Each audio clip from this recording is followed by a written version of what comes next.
Bonsoir et bienvenue dans 85 chrono. On se retrouve non pas le lundi soir, jour férié oblige, mais le mardi soir pour vous présenter les principaux résultats sportifs du week-end en Vendée. Et une fois n'est pas coutume, on va commencer cette émission avec de la boxe et le Sablais Enzo Gros qui disputait son premier combat professionnel vendredi soir à Laval, à l'espace Mayenne. Il était opposé au Serbe Arnold Toth, 23 ans, et qui totalisait une seule victoire pour 12 défaites. Enzo Gros, 23 ans également, et 3 fois champion de France amateur, a largement dominé ce combat.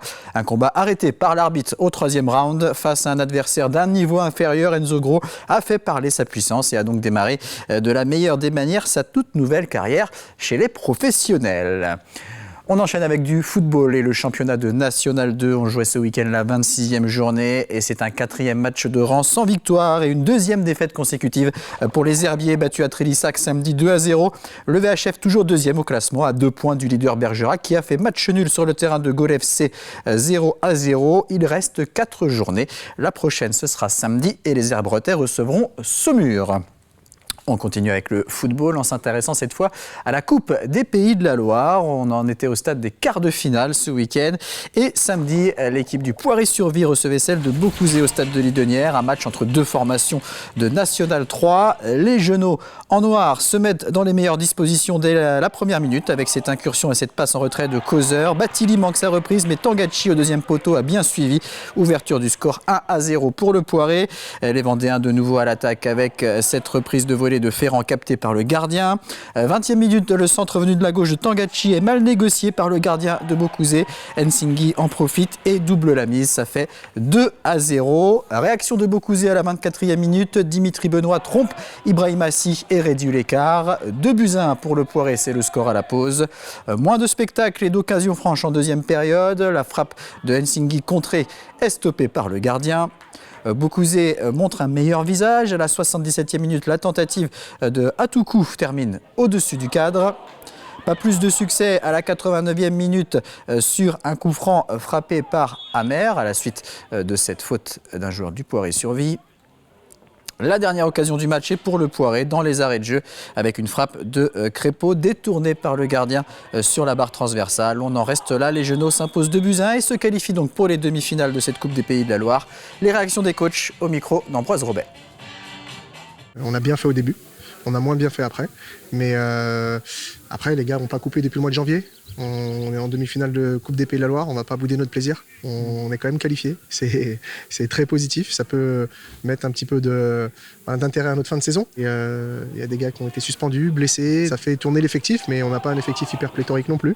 La réserve joue aussi sa place pour éventuellement monter, l'équipe 3 pour se maintenir. Donc il y a des objectifs à tous les étages et on ne peut pas non plus faire n'importe quoi avec l'effectif. C'est vrai que de l'extérieur, on peut ne pas comprendre et se dire on mène 2-0, ça se passe bien, qu'est-ce qui se passe? C'est vraiment plusieurs éléments qui ont fait qu'on n'a pas réussi à mettre ce 3e but. Et on a pris ce but. On a fait la série au bon moment. Maintenant, il nous faut la dernière marche. Il nous faut ces dernières étapes pour pouvoir se maintenir. C'est un match que j'ai beaucoup aimé dans l'attitude de mes garçons. Surtout qu'on avait opté sur le choix de faire jouer de jeunes joueurs. Donc on avait 4 U19 et 3 U20. Et j'ai trouvé que leur réponse aux problématiques apportées par la belle équipe du Poiré était plus que correcte.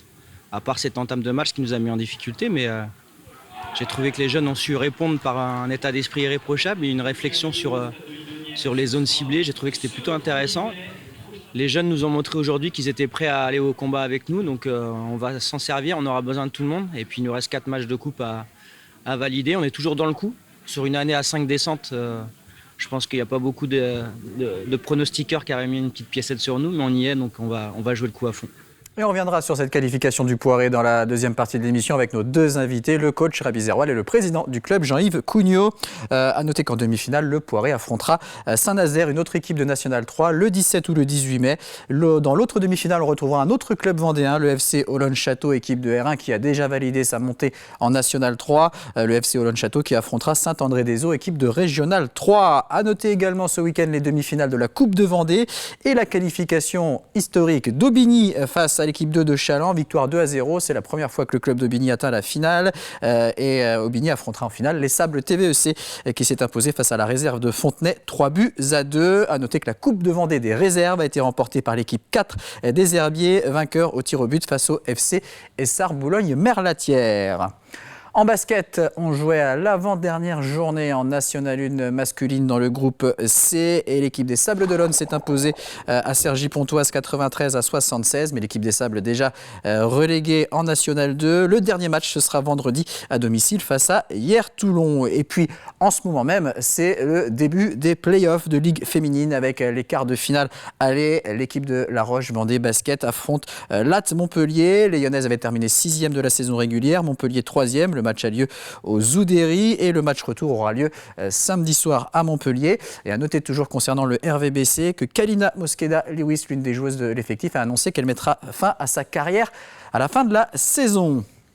On passe au rugby et à la Fédérale 3. Les 32e de finale retour avaient lieu ce dimanche. Le FCY recevait Auray au stade Henri-Desgranges. 3 points de retard pour l'équipe de La Roche, battue 23-20 au match aller en Bretagne. Et les Lyonnais en rouge et blanc ouvrent le score dès la 2e minute avec un essai de Thomas. Essai non transformé, ça fait 5-0.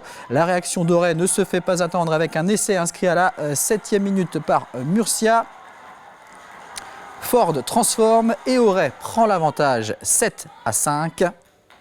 Ford creuse l'écart avec une pénalité, ça fait 10-5 pour les Bretons. Mais le Lyonnais Genot lui répond à la 25e minute. 10-8, c'est le score à la mi-temps. À ce moment-là, c'est Auray qui est donc qualifié. À la reprise, Genot inscrit 3 points supplémentaires. Le FCY reprend l'avantage 11-10, puis 14-10 avec ce drop de Genot à la 54e minute. Une nouvelle pénalité à la 61e minute, ça fait 17-10 pour La Roche.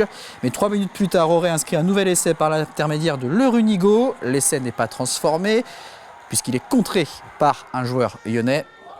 17-15 pour le FCY et Auray de nouveau virtuellement qualifié. Pas pour longtemps car avec une nouvelle pénalité de Genot, les Lyonnais prennent 5 points d'avance, 20-15. 78e minute, pénalité pour Auray. Ford inscrit 3 points supplémentaires, 20-18. On est à la fin du temps réglementaire. Auray tient sa qualification, mais Genot tente une dernière pénalité et l'a réussi. Le FCY l'emporte 23-18 et se qualifie in extremis pour les 16e de finale.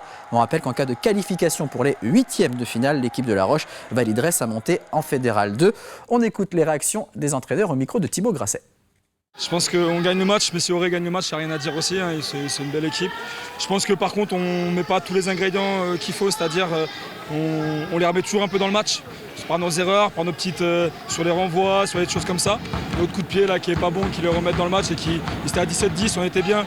Et voilà, je pense que c'est là où ça les remet un peu dans le jeu. Mais au final, ce que je retiens, c'est la force de caractère de l'équipe. C'est incroyable aujourd'hui d'avoir un groupe comme ça parce qu'au départ, au mois d'août, on nous aurait dit qu'on allait passer ce tour-là et qu'on serait en 16e pour jouer le match de la montée. Personne n'y aurait cru. Et aujourd'hui, c'est que des mecs sur un groupe de 32 là, sur le groupe fédéral. J'ai 22 mecs qui sont soit issus de la formation, soit passés par le pôle jeune. Donc ils ont tout à apprendre aujourd'hui et c'est top, c'est une superbe expérience.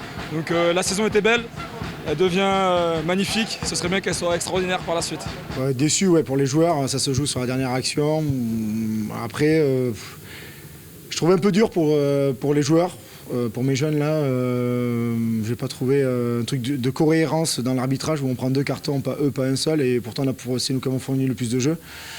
Donc je trouve ça un peu dur pour eux, mais après voilà, ça nous fait grandir quand j'ai une moyenne d'âge de 24 ans et par rapport à ça, on n'a pas eu un concours de circonstances, une transformation contrée, une pénalité loupée. Après c'est les aléas des phases finales. C'est ça qui nous fait prendre de l'expérience. Il y a 4 ans quand j'ai repris le club, on est parti de pratiquement 0. Bon, je peux les comprendre, ils sont touchés comme ils sont jeunes, mais ça va nous permettre de partir de l'avant pour la saison prochaine. Qualification de La Roche-sur-Yon. En revanche, c'est terminé pour les Sables d'Olonne. Le rugby club sablais battu à Vincennes 14-6. Les Sablais qui s'étaient imposés 14-8 au match aller. C'est donc pour 2 petits points que la saison du RCS s'achève. En hockey sur glace, en Division 3, les playoffs et les quarts de finale retour avaient lieu ce week-end. L'équipe de La Roche-sur-Yon, le Hobby, recevait Briançon samedi soir. Au match aller, les Aigles lyonnais s'étaient imposés 4-2 et n'ont pas fait dans le détail samedi à domicile. Ouverture du score à la 3e minute par Andrew Donald. Mathieu Jurger double la mise quelques instants plus tard. C'est ensuite au tour de Mathias Lalanne d'inscrire son but, 3-0. Puis 4-0 grâce à Valentin Jacques. Le Hogli qui conclut ce premier tiers-temps avec un 5e but signé Andrew Donald. 5-0 pour La Roche. Dans le deuxième tiers-temps, Briançon débloque son compteur avec un but d'Anthony Allemand. 5-1. Mais le Hogli réplique avec Valentin Jacques qui inscrit 2 buts consécutifs et qui porte donc le score à 7-1 en faveur du Hogli. Ce n'est pas fini dans ce deuxième tiers-temps. Bohus Farkasovski trouve à son tour le chemin des filets. Ça fait 8-1 après 40 minutes de jeu.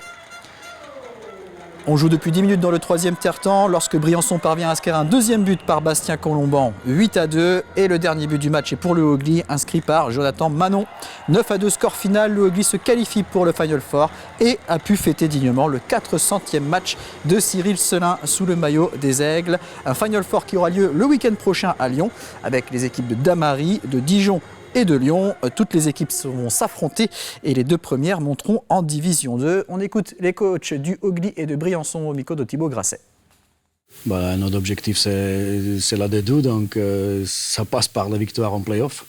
Donc oui, tous les matchs sont importants. C'était probablement notre dernier match de cette saison à la maison. Donc il y a les joueurs cadres, il y a les jeunes joueurs, tout le monde était appliqué. On a donné le temps de glace à tout le monde. On avait le public qui était derrière nous. Je pense que la patinoire était pleine, donc c'était un moment de profiter. Maintenant, on va à Lyon, et on va là-bas et on va faire tout pour qu'on atteigne notre objectif. Dès le début du match, on a une grosse opportunité où on a une vraie chance d'ouvrir le score. Ça aurait peut-être pu changer la physionomie du match, en tout cas sur la première période. Et voilà, la consigne de façon que j'avais donnée aux joueurs, c'était quoi qu'il se passe. Ne jamais baisser les bras et lutter jusqu'au bout, vendre cher notre peau. Effectivement, sur la durée, La Roche, qui est une équipe qui met beaucoup d'intensité, beaucoup d'impact, avec 3 lignes très homogènes et très techniques. Donc voilà, la consigne, c'était un peu faire le dos rond et garder quand même de l'énergie, mais à bon escient, et puis essayer de jouer des coups en contre-attaque. Voilà, on finit en gagnant le 3e tiers qui était notre dernier petit objectif de la saison. Et voilà, les gars n'ont pas lâché, donc voilà, je suis très fier de ce qu'ils ont fait. Des résultats de handball maintenant avec la Nationale 1 féminine tout d'abord, la 25e et avant-dernière journée. Victoire de La Roche-sur-Yon face à Montluçon 31-28. 3e victoire consécutive des Lyonnaises qui sont 7e au classement. Elles tenteront peut-être de terminer dans le top 5 lors de la dernière journée avec un déplacement à Bruguière le 13 mai.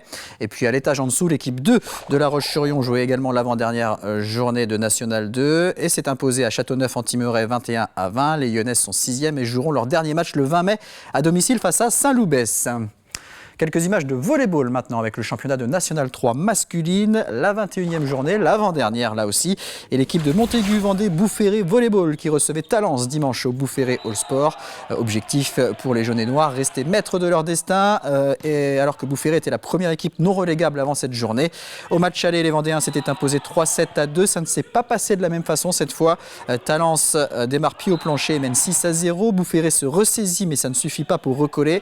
Et les visiteurs empochent la première manche 25-21. L'équipe locale reprend les choses en main dans le deuxième set. Boufféré affiche un meilleur visage et remporte ce deuxième set 25-17. Ça fait donc une manche partout. Dans le troisième set, ce sont cette fois les joueurs de Boufféré qui commettent davantage de fautes. Talence en profite pour l'emporter 25-18 et mener 2-7-1. Les Vendéens ont encore la possibilité d'aller chercher un point, mais ils s'écroulent complètement dans la 4e manche, quasiment à sens unique. Talence l'emporte très largement 25-11 et s'impose donc 3-7-1. Boufféré se retrouve en position très délicate avant la dernière journée. On va écouter les réactions des coachs au micro d'Ambroise Robert. Ça a été une grosse bataille. On avait une équipe de Boufféré qui nous a accrochés surtout sur les 3 premiers sets qui ont été très serrés. Derrière, on a réussi à dérouler un peu au 4e. On a pu plus poser notre jeu, nous appuyer sur un gros bloc def. Mais on savait avec le match aller où ils étaient venus nous battre 3-2 chez nous que ça allait être un gros combat et que ça allait être dur pour aller chercher une victoire ici. On est satisfait du match et on repart avec 3 points. C'est ce qu'on était venu chercher ici. On a un dernier match la semaine prochaine contre Bourges qui est dernier de la poule et qui tentera de faire un bon dernier match pour son dernier match en N3 de la saison. Nous, on a une deuxième place à aller valider la semaine prochaine contre Bourges. Si on prend les 3 points, on finit 2e. Essayer de faire plaisir à tout le monde et de bien conclure cette saison qui aurait été une des plus belles saisons du club depuis le début de son histoire. Donc on va essayer de finir en beauté contre Bourges. Il y avait la place d'aller chercher au moins un point, peut-être même plus. Talence, c'est une très belle équipe, ils ont très bien joué. Quand on a bien joué, ils ont su attendre, ils ont su être patients. Après, nous, dans les 3e, 4e, on fait vraiment trop de fautes. Et on lâche complètement dans le service réserve. Donc là, on prend tout de suite l'eau, ça devient compliqué. Deuxième set, on ne fait pas de faute et on les force à jouer. Puis à côté de ça, individuellement, on ne veut pas faire des exploits, on veut travailler pour le groupe et c'est pour ça que ça a bien marché. Il reste un match à faire à Tours qui vient de perdre malheureusement contre Châtellerault. Donc Châtellerault nous repasse devant, donc là on redevient relégable. Tours qui a qu'un seul point devant nous. Donc si on arrive à gagner à Tours le week-end prochain, on met Tours derrière et à ce moment-là c'est Tours qui descend. Allez, on regarde le classement justement de cette Nationale 3 masculine. Boufféré 11e et avant-dernier, donc relégable avec un point de retard sur Châtellerault. Il faudra donc aller faire un résultat à Tours dimanche prochain. En Nationale 3 féminine, lors de l'avant-dernière journée, l'élan de Génusson, déjà relégué, s'incline à l'Union Volleyball Touraine 3-7-1. La Eslandaise 11e et avant-dernière jouera son dernier match en N3 samedi soir à domicile contre Neuville. De la voile maintenant, après près de 8 mois en mer, les concurrents de la Golden Globe Race ont franchi la ligne d'arrivée en fin de semaine dernière au Sable d'Olonne. Le premier à l'avoir franchi, c'est le Britannique Simon Corwen, mais il a été reclassé en classe Chester après avoir fait escale pour réparation. La grande vainqueur, c'est la Sud-Africaine Kirsten De Schaeffer qui a bouclé son tour du monde en solitaire, sans escale, sans assistance et sans aucun appareil électronique jeudi soir aux alentours de 21h45 après 235 jours de navigation.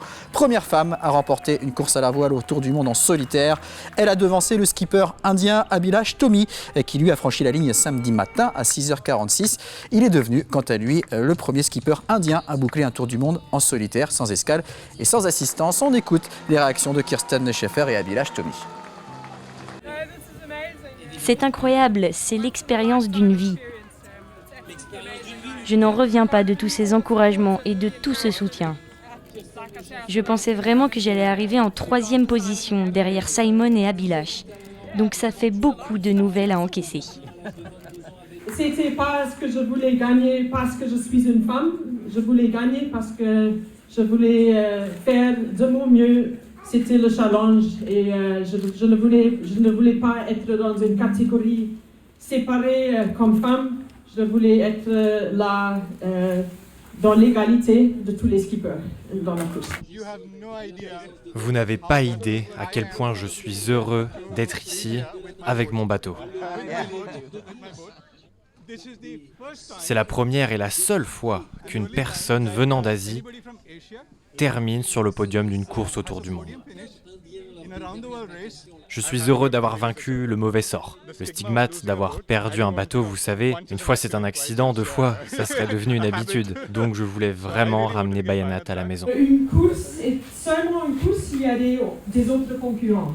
Parfois on était très près, parfois il était bien plus à l'avant de moi. Et comme ça a fait que c'était vraiment une bonne course. Donc grand merci à Abhilash. Et pour terminer cette première partie, je vous propose de découvrir les titres du journal de TV Vendée présenté par Alexandre Debray. Bonsoir Alexandre. Et bonsoir Aurélien. Au sommaire de l'actualité, après ce week-end prolongé, nous vous proposerons de découvrir les réserves de substitution. Vous les connaissez peut-être sous le nom de bassines. En Vendée, il en existe 25 depuis le début des années 2000 et nous ferons le point sur l'expérience vendéenne. Ce sera avec Cyril Guillet. Le service d'accès aux soins est enfin opérationnel en ce début mai. Un dispositif pour aider à désengorger les urgences du département. En plus de cette nouveauté, sachez que les 6 centres de soins non programmés vont continuer leur activité de leur côté. Et enfin du sport, et oui, il n'y a pas que 85 chronos, retour sur l'épilogue de la Golden Globe Race. Samedi, l'Indien Abhilash Tomy est revenu au Sable d'Olonne. Il devient ainsi le dauphin de la Sud-Africaine Kirsten De Schaeffer, première femme à remporter une course au large en solitaire et sans escale. Voilà pour les titres, je vous souhaite une très bonne suite de l'émission de 85 chronos. Merci Alexandre, on se retrouve dans quelques instants pour la deuxième partie de 85 chronos avec nos deux invités Jean-Yves Cugnot et Rabi Zerwal, président et entraîneur du Vendée Poiré Football.